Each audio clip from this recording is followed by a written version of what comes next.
Hey y'all, John aka Whiskey and Sound, and I'm back with another episode of Boilermaker Mondays.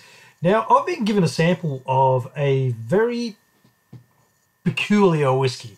I haven't tried this before, and I haven't come across anything like it before. So this is the Spirit of, I'm going to hope I pronounce this right, Spirit of Hven, which is a Swedish corn whiskey.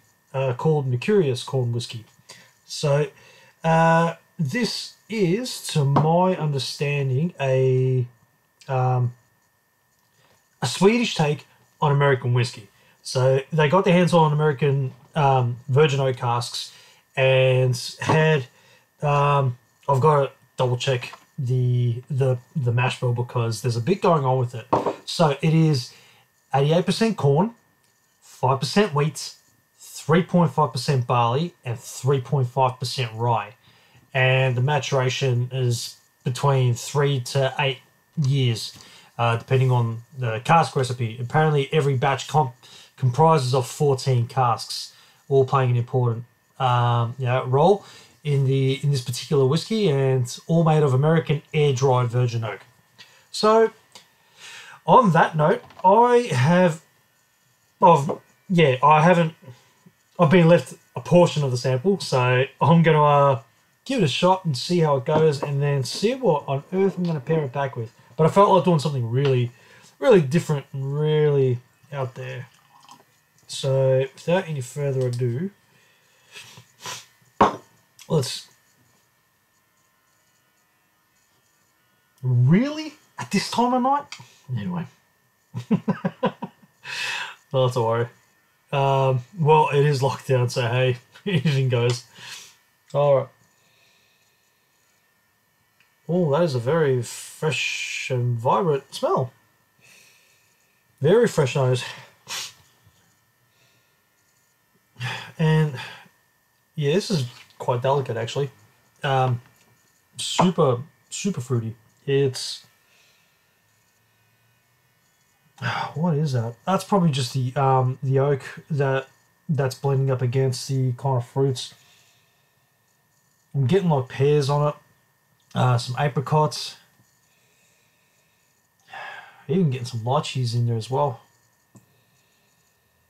Lightly spiced, very lightly spiced. Like usually virgin oak casks, you'll pick up on, almost peppery notes, but very like ginger snap, and almost leaning towards orange zest or orange peel notes. Whereas I'm definitely not getting that on this. This is almost perfumed, and it's like it's quite florally as well. This is a lot going on in it. My goodness.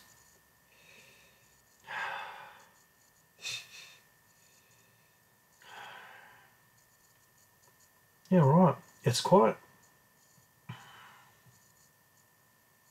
Okay, well, what's the ABV on this thing? So, ABV is 45.6%.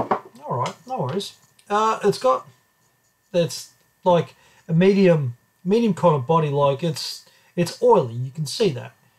But, like the legs come out, pretty, like it's a light to medium body, so, I'm going to be inclined to think that it's going to have, I won't say a relatively short finish, but it's not going to drag on for years, like we've seen with the last few drams that I've had. So,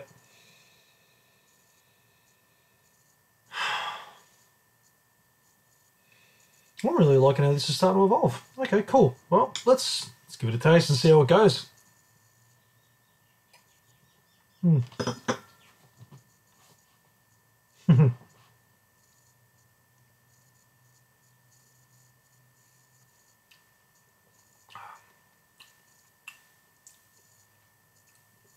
All right, that was quite warming. That was very warming, very warming on the finish.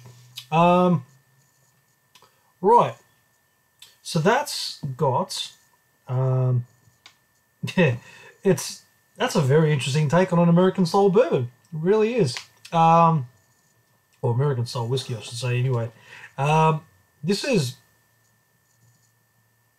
yeah, those soft fruits are coming back again. Not so much as tropical, but just a heap of pear. The lychee notes are in there, that's for sure.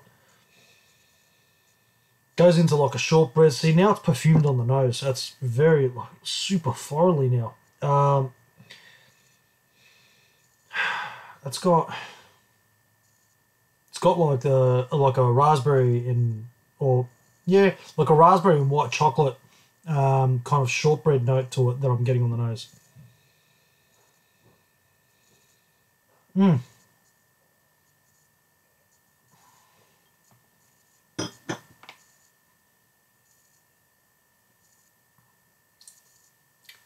Nothing really up front. Between mid to back of the palate is where it pretty much happens. All right, see, now that feels a bit better. That was the initial drink that I've had all day. So that's pretty much it was warming on the way down, the initial taste, but now that's just going down very nice and very, very approachable. Yeah, that. All right, so it's not a massive finish. It's very delicate. It is very delicate. It is sweet. It is pleasant. It is aromatic, and that calls for a nice crisp ale. And I think I'm going to go something Aussie with it. Actually, I'm very positive I'm going to go something Aussie with it. What could I go with it? What have I got in the fridge? That is Furphy. I haven't had one of these guys in a hot minute or a hot week. Furphy refreshing ale. I'm going to see how this goes with it. I'm curious. Very. No, John, it is definitely not twist, you idiot. Right. Okay, so Furphy, you are a local boy made in Shepparton. I actually haven't had a massive read up on these guys, so but I'm thinking this just is either going to bring more fruits up like really up front, or it could go either way. I'm trying to look for a real complementing style because it's such a delicate whiskey. Like I want to bring some notes out of it. I want something to like just enhance what's either already there. I'm not trying to cancel out anything on this thing to bring stuff forward. I just want something that's just gonna amplify what I'm getting on the palate. So that is my goal with this particular Boilermaker pairing. So, yeah, right. So, is there much about these guys? All it just says is that it's beer that's been made with 100% Victorian hops and malt. Yeah, Furphy. I really actually need to look up more on these guys. They've got a lager out, which I know my dad's pretty keen to try. So, but all I've ever known is just a refreshing ale, and it's very easy to drink on tap. I know that much. So,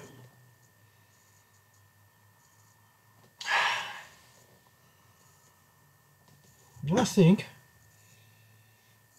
Ooh. See, nosing this, and I'm getting the hops, like the resin off the hops. I'm getting that nose, which just sits in the nasal passage, and then now I'm getting a lot more of the oak influence. The virgin oak is definitely coming through now on the nose. So it's, you know what? Let's just try it out and see how it goes. So let's go a beer wash, then a whiskey rinse, and then I am tipping that's probably going to be the choice to go because it is a relatively delicate whiskey. If I was to go a whiskey first, like a whiskey wash, and then a beer rinse afterwards, then I reckon, or I think that the beer might overtake it. I don't know. We're going to find out, that's for sure. So let's go a beer wash first, shall we?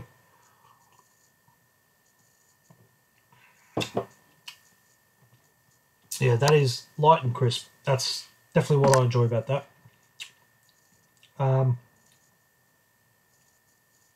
Yeah, just that'll probably work well with this. So beer wash, I'm going to do that again, and then whiskey rinse, because this doesn't have a lingering effect, so I have to attack it relatively quick.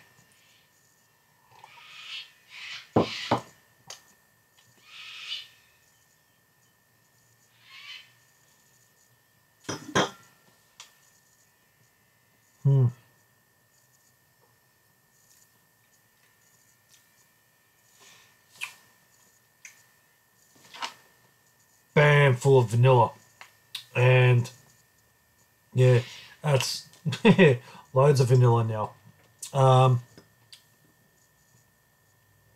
Yeah, it's just a heap of vanilla and the virgin oak influence, really. Like, it's woody.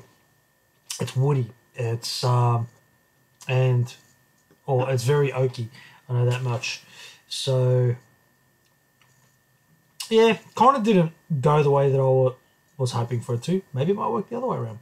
Who knows? Let's see.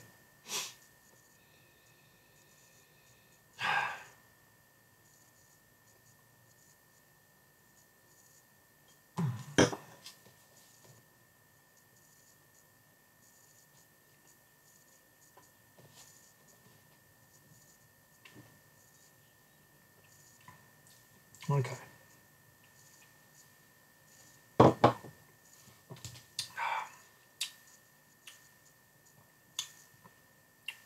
Well, that just blends well. That blends well. It's, you know what? It's not a wow Boilermaker, but it drinks well together. I think because this is just, it's not overly complex. This is just a easy drinking beer. It wasn't made to be complex or anything, or multi-layered or anything. It's just fresh and crisp. Just a nice everyday, pale ale that you have, 5 o'clock, come knock off time, and you just want to have something cold and easy going. It's what a Furphy's for. Or it's what the Furphy refreshing ale's for. And this, I really want to give you another try.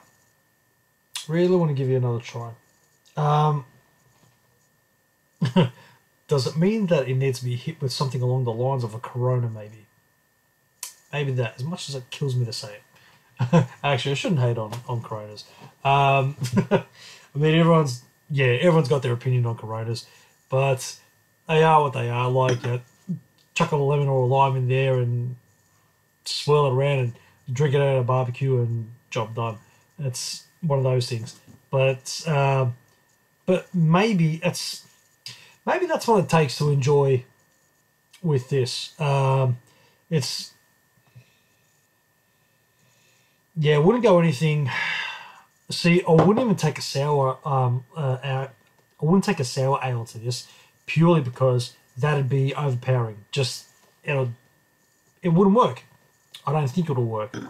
You don't want anything too bittery, or you don't want something that's got a big IBU influence on it, because it's just gonna do too much to this particular whiskey. So you just want something light and crisp. That's all. And I think trying to find something that's relatively light, this does work. I mean, depending what you want to find out of this particular whiskey.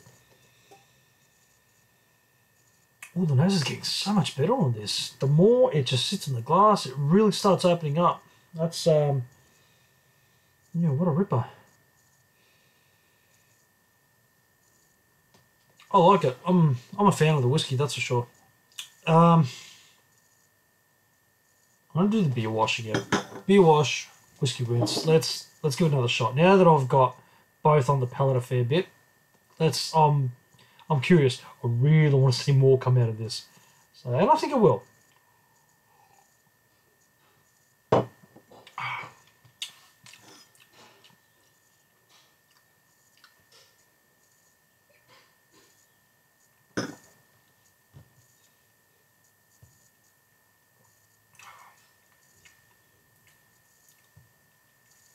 Yeah, right. That's just a lot of, yeah, like I was saying before. Oh, yeah, a little bit more comes out. A little bit more comes out now. So it brings spice to the table a little bit more. It does have like a vanilla essence kind of note to it, and then it brings out a zestiness too, which wasn't in there beforehand.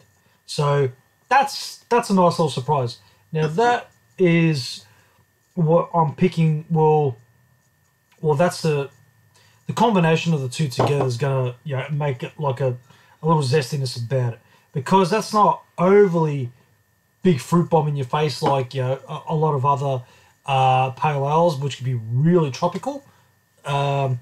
This isn't, so it's just really like just your average everyday beer drinker's beer. So, and that it does work with it.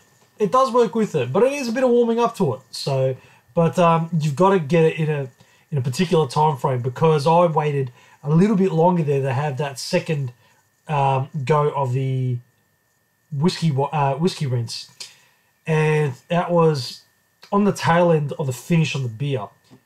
And then once I've gone back, then a lot more spices come through, a lot more vanilla. Oak has come through, but then there was a zesty note which wasn't there before. Quite citrusy. So I like it. I like it. So does it work? Yes. Is it a Boilermaker? No, it's not. But it's just a nice, easy, refreshing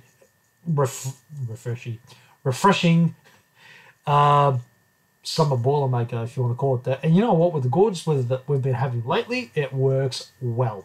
So the sun's starting to come back again, and this is a Boilermaker that you don't need to think too hard about. You're just like, yep, that's cool, that's easy going, that's refreshing. Boom, put them together. Nice.